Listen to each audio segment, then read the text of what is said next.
Le invito a leer y abrir Mateo capítulo 8, por favor.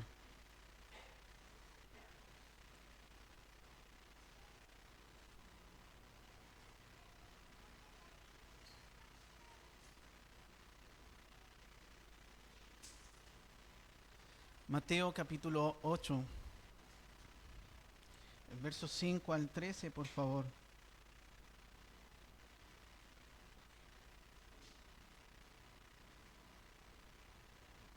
Si hay algo que podemos ver en la siguiente lectura que vamos a tener, es una fe. Gracias. Una fe ejemplar, una fe firme, una fe verdadera.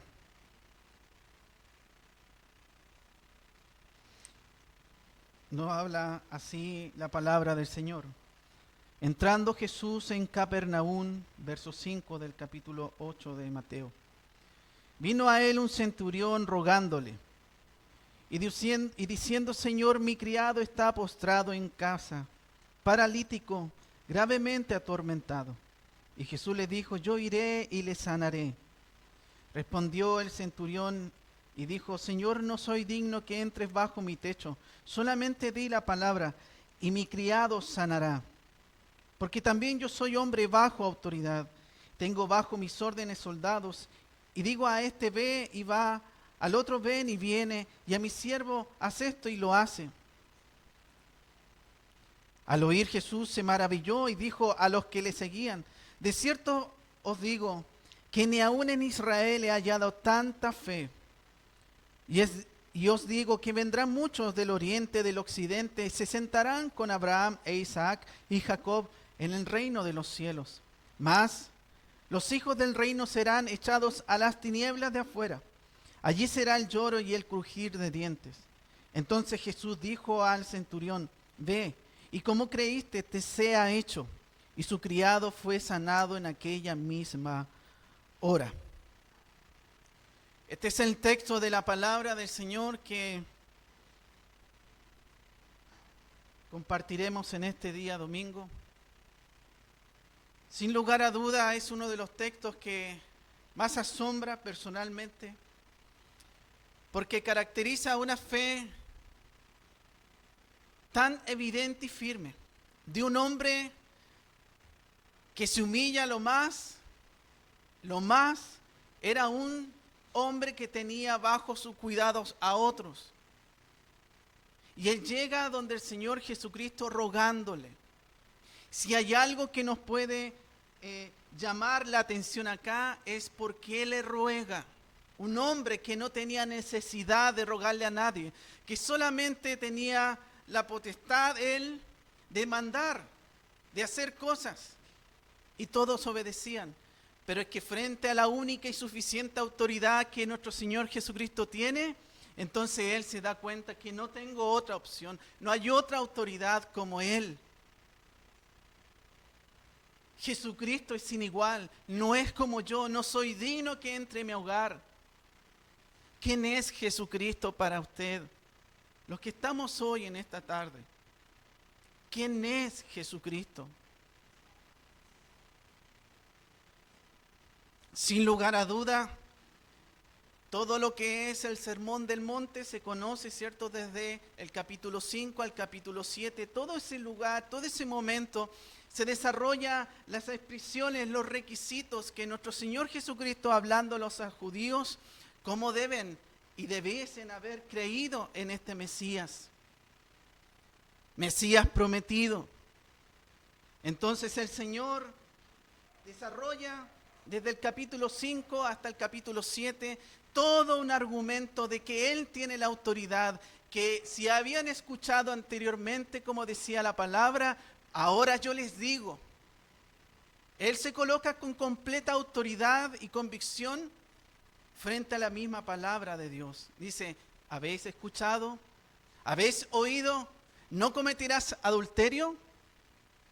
Mas yo digo que cualquiera que mirara con sus ojos y codiciar en su corazón, ya adulteró. Pero ¿cómo estás agregando?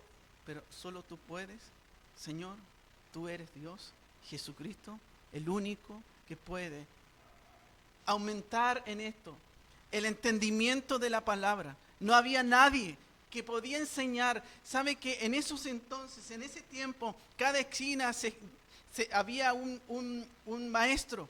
En cada esquina probablemente había un maestro y tenía la Torah a lo mejor allí y la leía. En cada esquina, en cada lugar. Pero nos dicen las Escrituras que este carpintero era sin igual, que sus enseñanzas tenían cualquier autoridad, y no era por quien era tan solo, sino porque era la palabra de Dios. La misma palabra de Dios, la autoridad misma.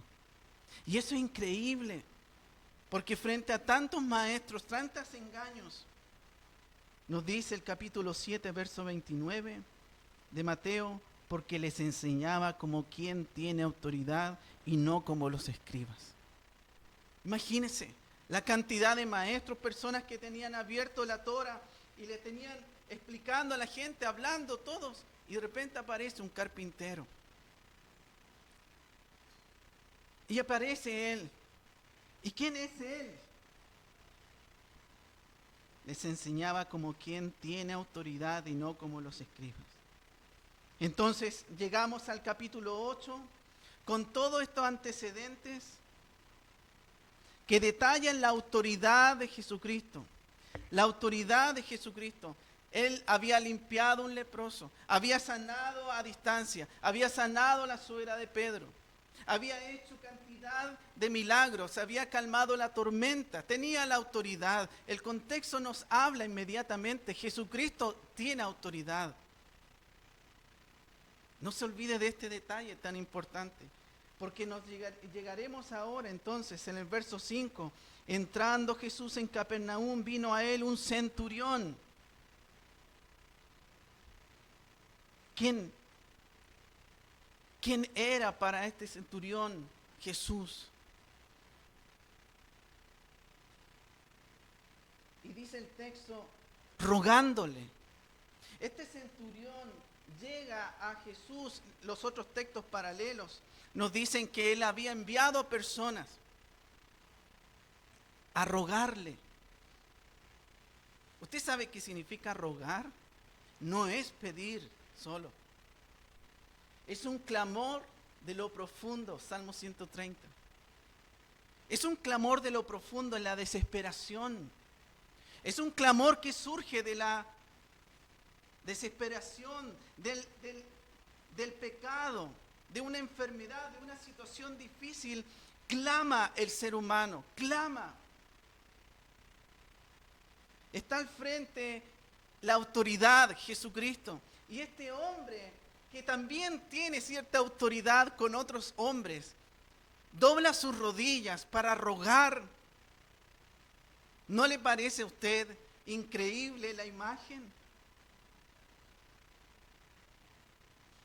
Todas las evidencias que podíamos leer del capítulo 5 al 7 nos decían entonces, si Jesucristo tiene autoridad, ¿qué debemos responder? ¿Cuál debe ser nuestra respuesta?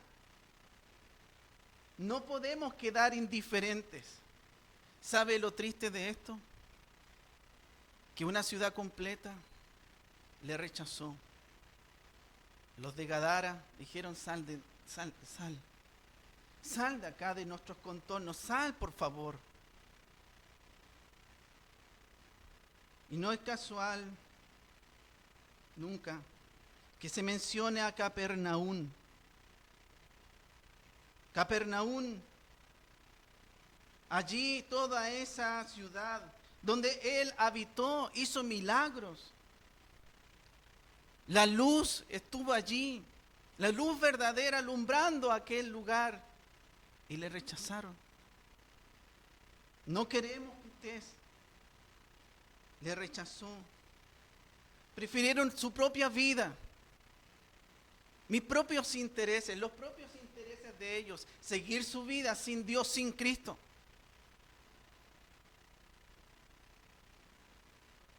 Y a pesar de toda esa oposición, a pesar de la creciente rechazo a Jesucristo, vino a él un centurión. A pesar de todo el rechazo, a pesar de todos los que decían que no, vino a él un centurión, rogándole. Un centurión es un hombre gentil, un pagano. Es un oficial romano a cargo de hombres. Un importante hombre militar. No era llegar y arrodillarse. No era llegar y mostrar su debilidad. Él estaba acostumbrado a permanecer firme. Él tenía que justamente inspirar a otros a permanecer firme. A pesar de eso, vino a él un centurión, nos dice la Escritura. Vino a él un centurión rogándole.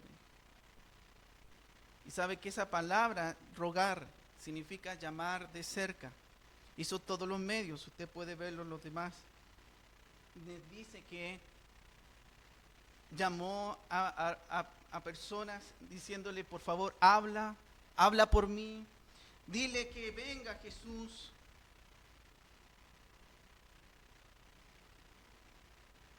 Y diciendo el verso 6, Señor, mi criado está postrado en casa, paralítico, gravemente atormentado. Yo no sé en qué condición usted está aquí. Yo no sé si su vida se ha tratado en rechazarle a Él. Pero le puedo decir que ninguno está forzado en este lugar. Estamos expuestos ante la misma autoridad de Dios, su palabra. Y seremos responsables de lo que vamos a hacer con respecto a la palabra de Él. Usted puede decir, hoy vine a escuchar la palabra de Dios. El centurión vino a Jesús, a pesar tal vez durante todo el lugar y tiempos, rechazo, oposición. Este centurión vino a Jesús, a un simple hombre o carpintero, pero para él tenía mucha autoridad. Las evidencias que había escuchado el centurión acerca de Jesucristo le permitían tener la plena confianza que solamente Él podía sanar, solamente Él podía ayudarle.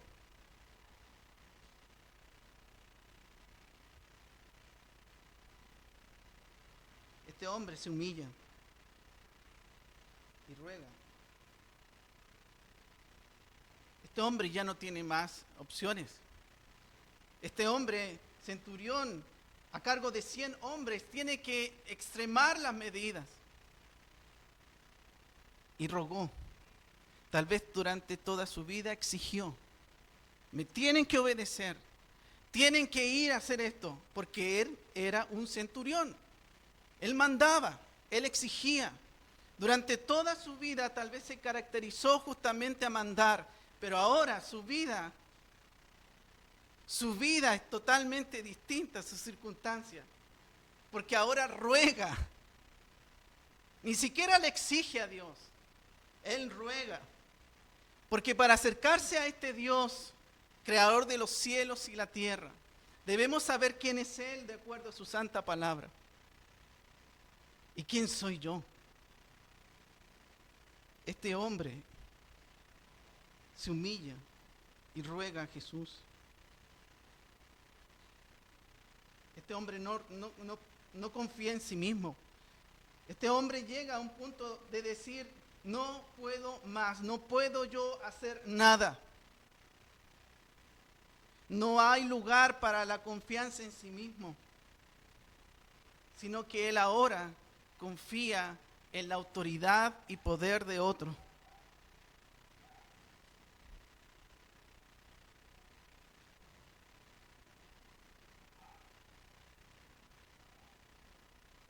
Confía en el poder y la autoridad de otro. Toda la vida de este centurión, exigiendo, mandando, teniendo obviamente la investidura de poder.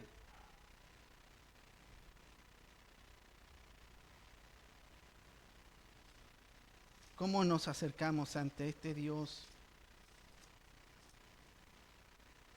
La palabra del Señor nos invita a entender.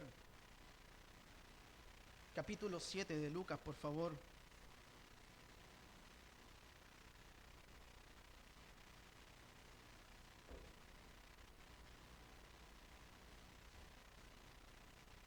Este es el texto paralelo, usted lo puede encontrar aquí en Lucas capítulo 7, el verso 1. Dice, después que hubo terminado todas sus palabras al pueblo que le oía, capítulo 7 de Lucas, entró en Capernaum. Y el siervo de un centurión, a quien éste quería mucho, estaba enfermo y a punto de morir. Cuando el centurión oyó hablar de Jesús, le envió unos ancianos de los judíos, rogándole que viniese y sanase a su siervo.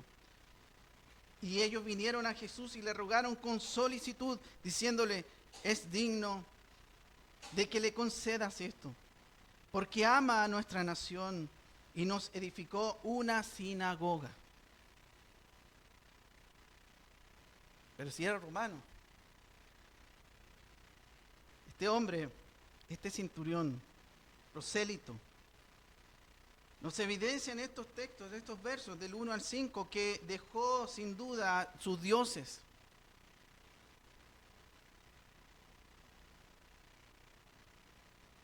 Este hombre, este centurión,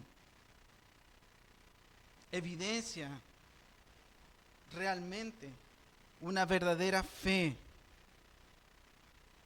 Volvamos a Mateo 8.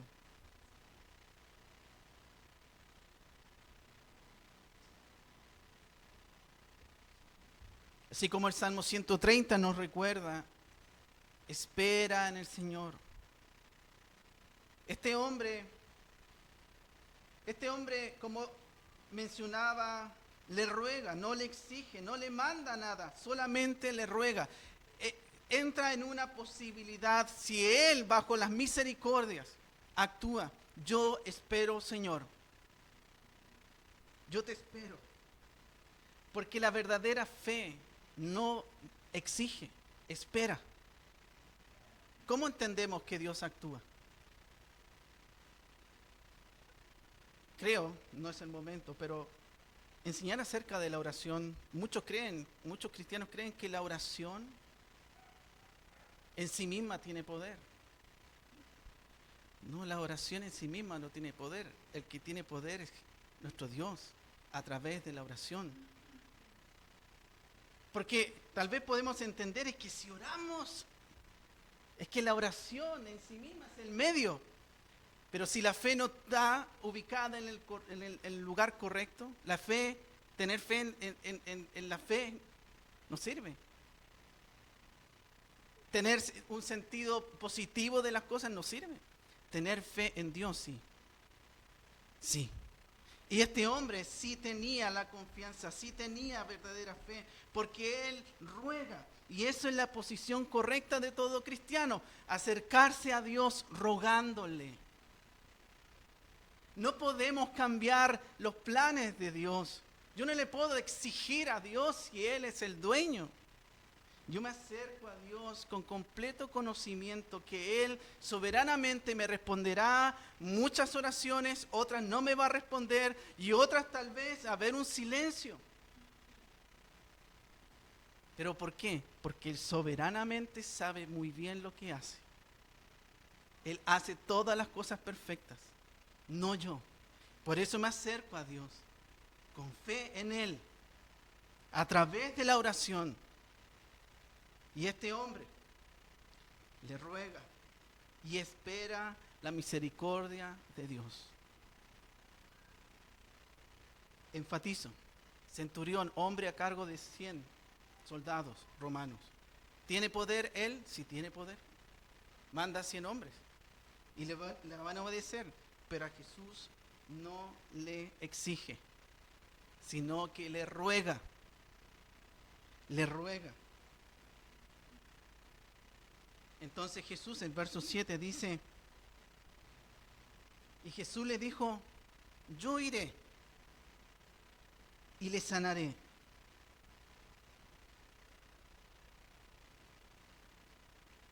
Señor, él no es judío.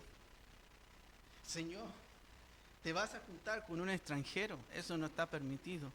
Bueno, esto está implícito. El Señor Jesucristo no echa afuera a nadie, a todo aquel que se acerca y le ruega misericordia.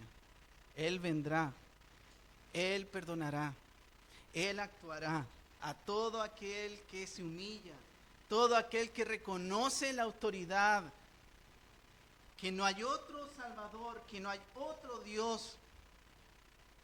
Nadie queda afuera, nadie. El que a mí viene, no le echo fuera. Ese es un principio. Nos recuerda allí Juan, capítulo 6.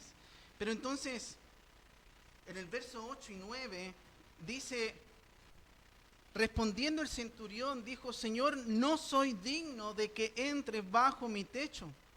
Solamente di la palabra y mi criado sanará. Porque también yo soy hombre bajo autoridad y tengo bajo mis órdenes soldados. Y digo a este, ve y va, el otro ven y viene, y a mi siervo hace esto y lo hace.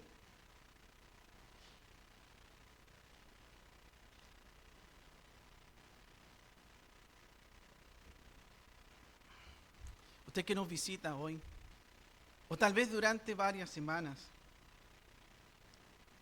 no lo sabemos, pero no importa la condición que usted tenga en este momento delante de Dios, que lo conoce todo, conoce nuestra vida.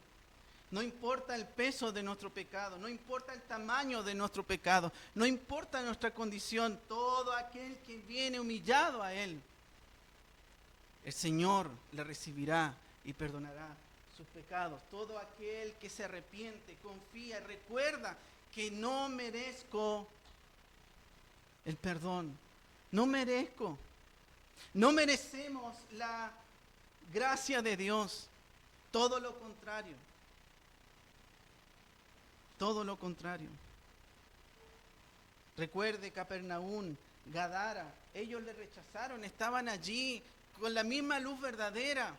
Jesucristo haciendo milagros, obras increíbles, recordando que el único Salvador, el único que puede salvar, y le rechazaron.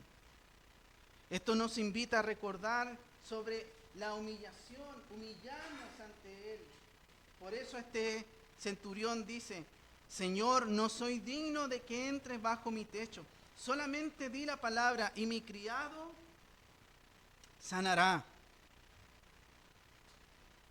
No soy digno.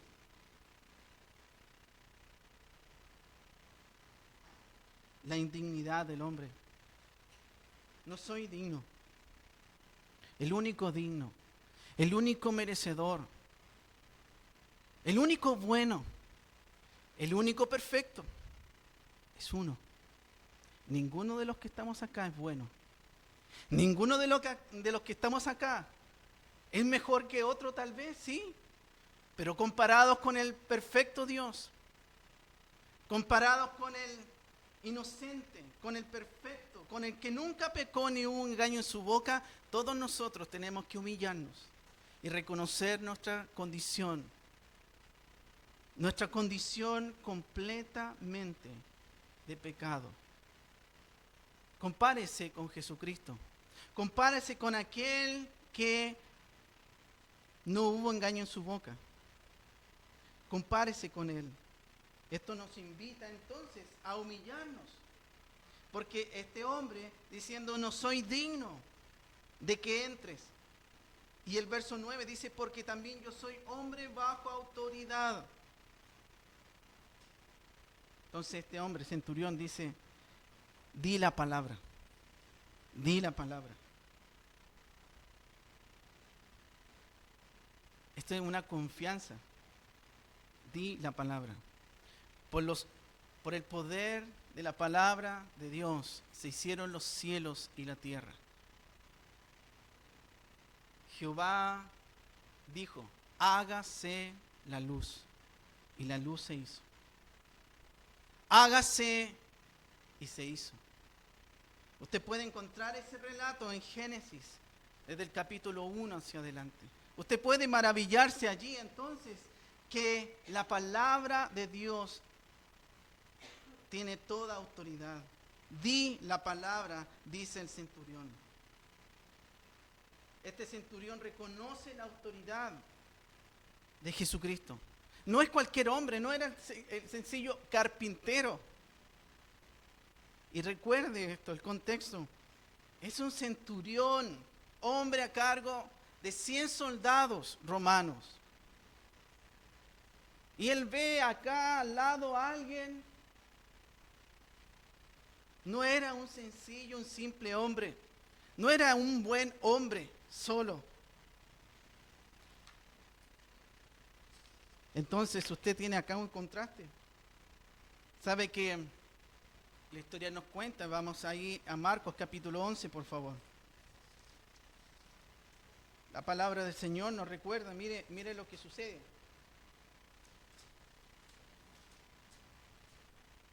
No pierda allí, Mateo. Marcos capítulo 11.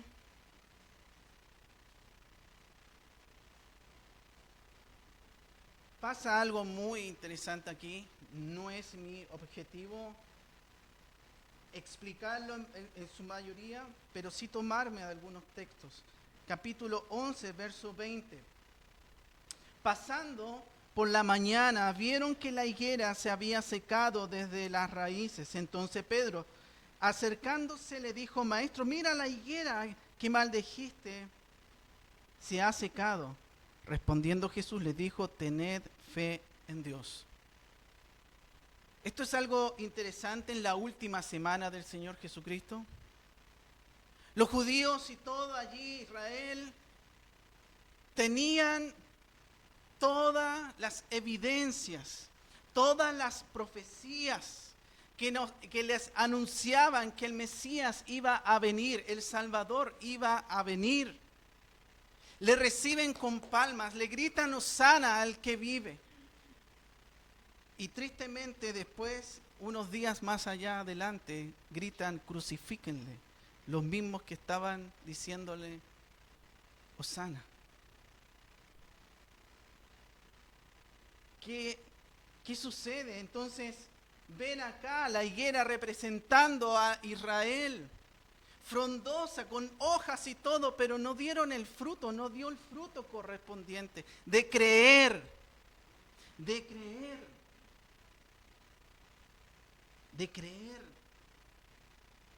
Gadara no quisieron, Capernaum no, los judíos tampoco, pero el centurión sí. Usted está aquí en esta tarde, ¿qué es lo que va a hacer?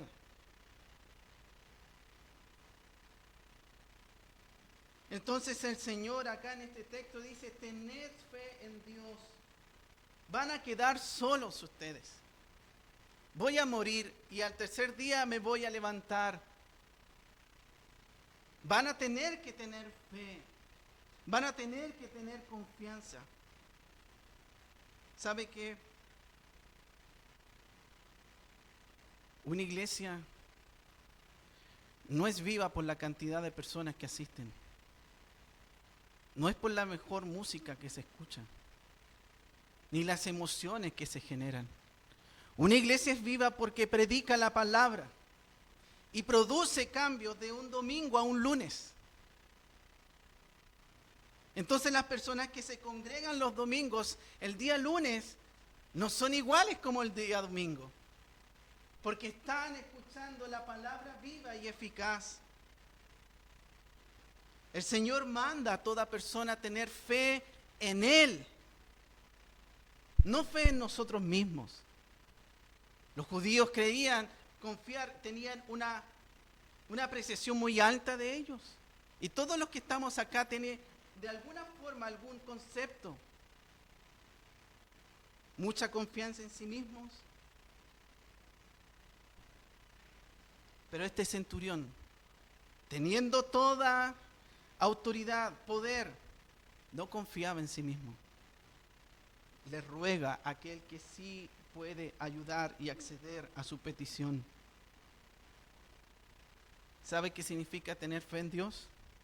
Es tener fe en Dios y en nada más. Tener fe en Dios. No tener fe en mí mismo. El poder, la autoridad está en Dios, no en nosotros.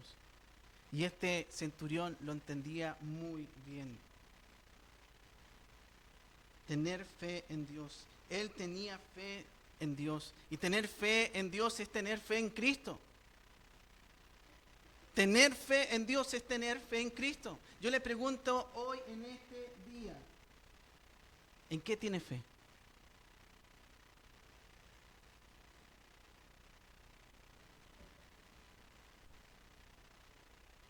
¿En qué tiene fe?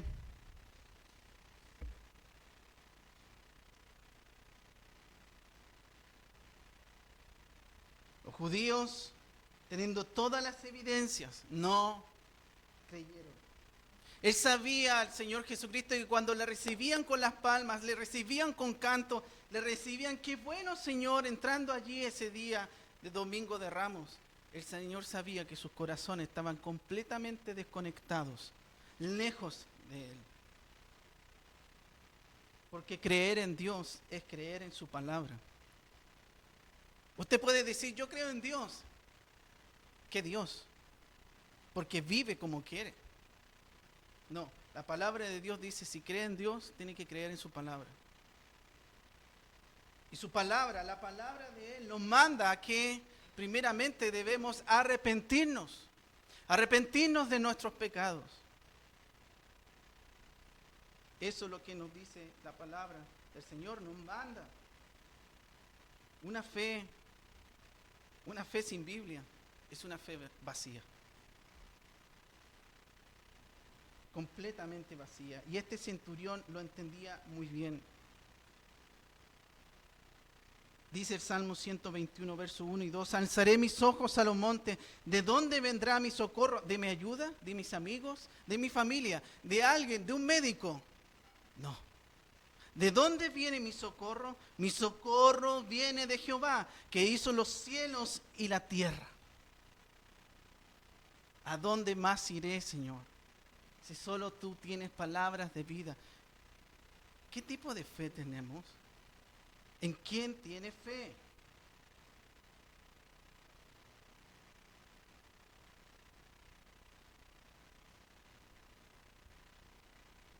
¿En quién tiene fe? Tener fe en Dios es tener fe en Cristo. La palabra nos dice, Juan 5:23, para que todos honren al Hijo como honran al Padre. El que no honra al Hijo no honra al Padre que lo envió. No se puede creer en Dios sin creer en Cristo. No se puede creer en Dios sin creer en Cristo. Usted puede decir creo en Dios, pero ¿qué Dios? Usted mismo. Primera de Juan, capítulo 2, verso 23, todo aquel que niega al Hijo tampoco tiene al Padre. El que confiesa al Hijo tiene también el Padre. Creer en Dios es creer en Cristo. Tener fe en Dios es tener fe en Cristo.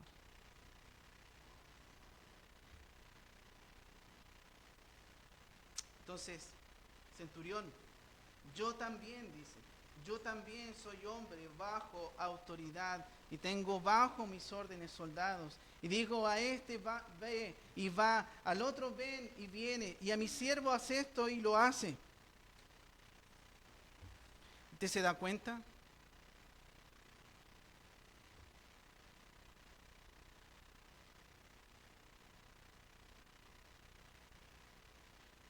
Al oírlo Jesús, verso 10, se maravilló. Y dijo a los que le seguían, de cierto os digo que ni aún en Israel he hallado tanta fe.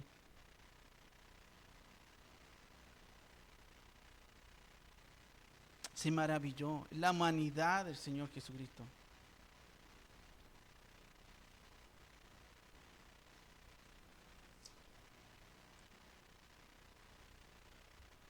Acompáñeme Juan capítulo 6, verso 41.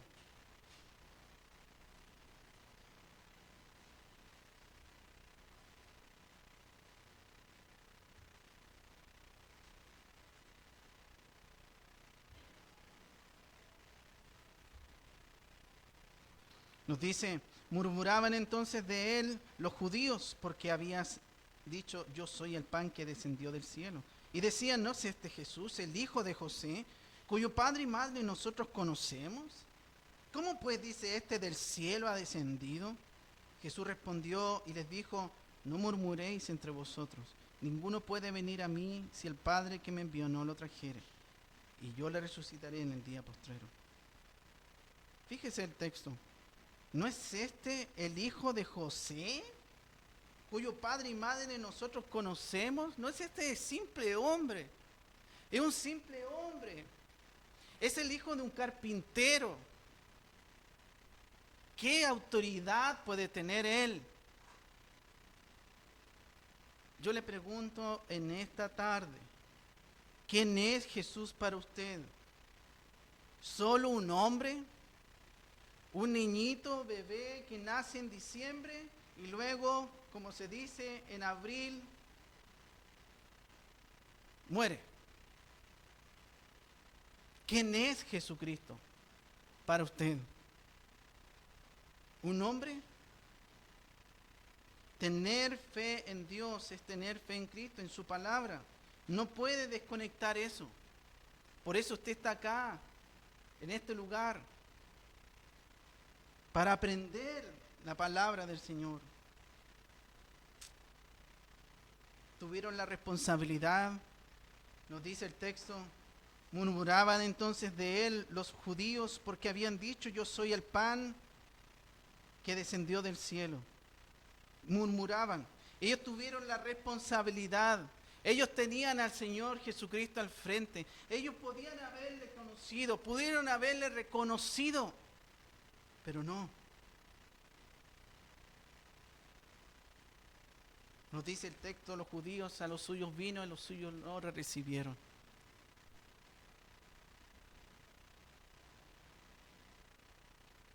¿Usted qué va a hacer hoy? No diga, mañana lo voy a pensar. Eso es tan necio como subirse al auto y decirle, cuando choque me voy a colocar el cinturón. No sea necio. Discúlpeme si le ocupo esa palabra. El Señor manda hoy a que debemos conocerle hoy. Mañana está en las manos soberanas de Dios, no en usted. Usted no puede saber qué va a pasar mañana con su alma. Este hombre centurión va, cree, sabe y no deja pasar ningún minuto y va y dice, Señor, no soy digno de nada.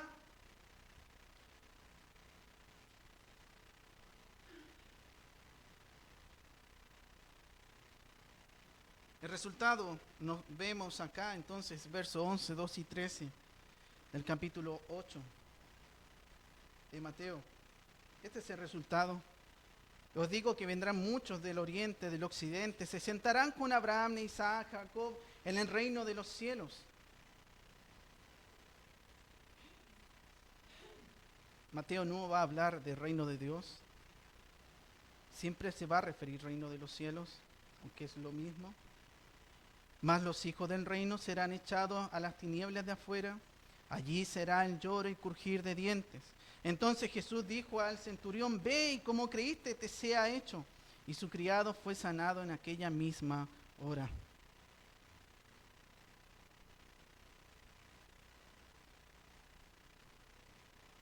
Para llegar a Dios, solo hay un camino.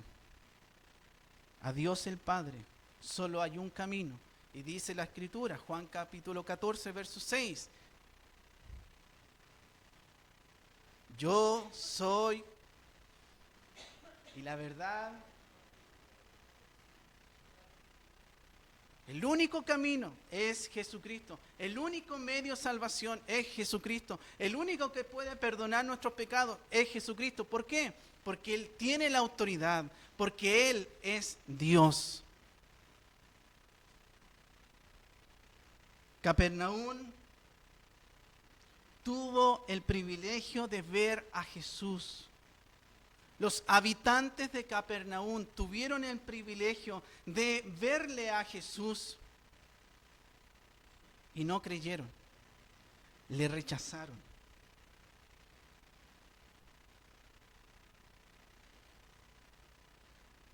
¿Qué hará usted hoy?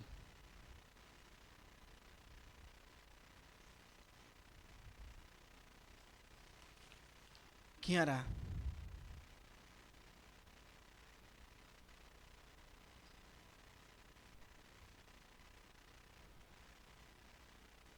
Todos en esta tarde tenemos un gran privilegio que otros no han tenido. ¿Sabe usted? Todos los que estamos acá gozamos de un privilegio que otros no han tenido, que es escuchar una vez más el mensaje de la palabra de Dios, llamando a toda persona que se arrepienta, que crea en Cristo, para el perdón de sus pecados. ¡Qué privilegio más grande! Esto lo hace a usted responsable, todos los que estamos acá. Es que usted va a comparecer ante Dios, no ante mí, ni ninguno de los hermanos acá. Usted va a comparecer, usted va a ir un día delante de Dios. ¿Y sabe qué Dios le va a hacer? Le va a mostrar su vida, las razones por las cuales usted va a ser merecedor de ser inocente o ser culpable. Usted es responsable. Y esa decisión se toma en esta tierra. Mientras sus pulmones funcionan, mientras su corazón bombea sangre, usted es responsable. Si rechaza a Cristo, irá al infierno. Así de claro es el Señor. Si rechaza a Cristo, va al infierno. Usted dice, ¿pero de qué? ¿Por qué me voy a rechazar? ¿Por qué? ¿Por qué tengo que humillarme? Porque la palabra de Dios nos dice que todos hemos pecado. Porque la palabra de Dios nos dice que nosotros creemos que podemos ir al cielo por nuestros méritos. No, no hay ninguno bueno, no hay ninguno justo, no hay ninguno que haga lo bueno. Nos dice Romanos capítulo 3. Por lo tanto, todos hemos pecado, todos mentirosos, todos ladrones. No crea y no piense, yo no he robado ningún banco, ni auto, ni nada. Pero nos hemos quedado tal vez con un lápiz cuando éramos pequeños y así. Si yo le pregunto, ¿se recuerda la primera mentira que hizo? Así de incontables son nuestros pecados. Así de profundos son nuestros pecados. Así es nuestro prontuario ante un Dios que conoce toda nuestra vida. Y ante Él, el único resultado es que somos culpables. El único resultado es que somos culpables. Pero ¿sabe qué? Dios en su infinito amor no quiere que usted se pierda. Y por eso envió a su Hijo Jesucristo, para que en esa condenación, para que en ese momento de castigo, Jesucristo haya recibido el castigo que merecían sus transgresiones, que merecían completamente sus actos. ¿Usted se imagina eso? Eso es el Evangelio.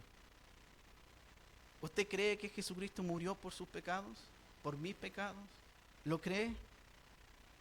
El centurión se humilla.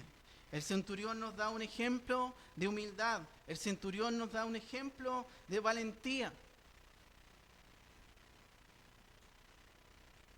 Y de creer en la promesa que Dios da. El que se acerca a Él humillado, el que se acerca a Él en arrepentimiento, el que se acerca a Él recibirá perdón. Eso es lo que nos dice el centurión.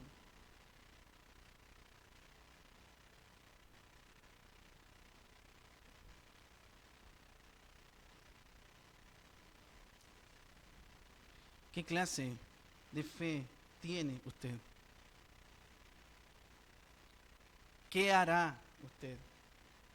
¿Rechazará? Esta es la vida de un cristiano.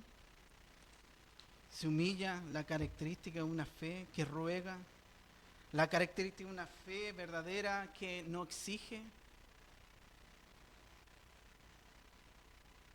que solo ruega: hágase tu voluntad, Señor. Oremos a Él para pedir su bendición en su palabra. Padre eterno, conoces nuestra vida, completamente nuestra vida. Tú sabes, Señor, lo necesitados que estamos de ti. Todos los que estamos acá.